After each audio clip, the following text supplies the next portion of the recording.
নমস্কার, আমার ত্রিপুরা চ্যানেলে আপনাদের সবাইকে জানাই স্বাগতম। আমি অনেক দিন যাবৎ কোনো ভিডিও আপলোড করিনি, তার জন্য আপনাদের কাছে ক্ষমা প্রার্থী। আমি আজ থেকে আমার ভিডিও আপলোড করব। আপনারা সবাই যে কোনো আপডেট আমার কাছ থেকে পেয়ে যাবেন। তো আমার ত্রিপুরা চ্যানেলকে আপনারা সবাই সাবস্ক্রাইব করবেন এবং আমার চ্যানেলের যে ভিডিওগুলো পাবেন ওইগুলাকে আপনারা সবাই লাইক করবেন, যেন আমার চ্যানেল গ্রো করতে পারে। এখন এর সবচেয়ে বড় ইম্পর্টেন্ট জিনিস হলো আপনাদের জন্য এই যে আপনারা যে সকল টিচাররা এনআইওএস এর সেকেন্ড ইয়ারে রেজিস্ট্রেশন করেছেন তাদের এক্সামিনেশন ফি লাস্ট ডেট কিন্তু 15 অক্টোবর পর্যন্ত। এই 15 অক্টোবরের পরে কিন্তু আপনারা সময় পাবেন না।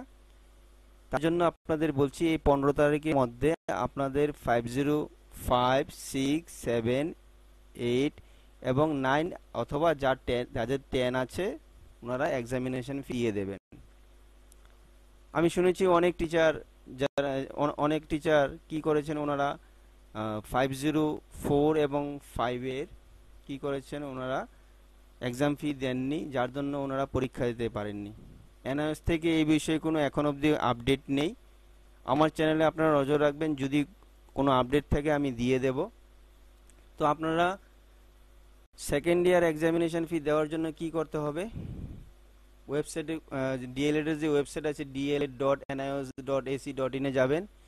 যাওয়ার পর দেখবেন এখানে 1 নম্বর option submission of second year examination fees for those have submitted second year examination fee submission can be done till 15 October. তার মানে হলো আপনারা 15 তারিখের পরে আর এক্সামিনেশন ফিস সাবমিট করতে পারবেন না।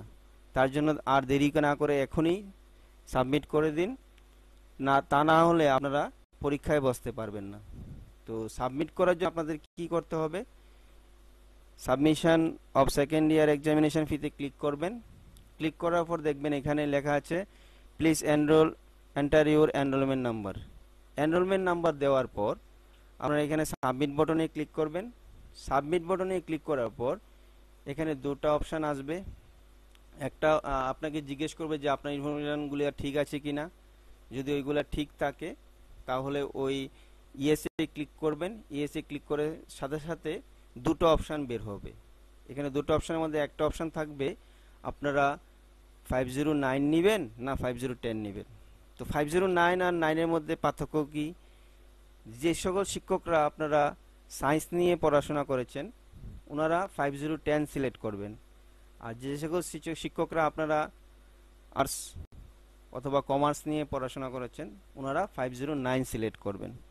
তারপর দেখবেন নিচে থাকবে আপনাদের 12 এর যে অনেকের 50% মার্কের নিচে আছে, ওনাদের এনরোলমেন্ট নাম্বার 12 এ রেজিস্ট্রেশন করেছেন কিনা এনআইওএস থেকে ওই এনরোলমেন্ট নাম্বার চাইবে।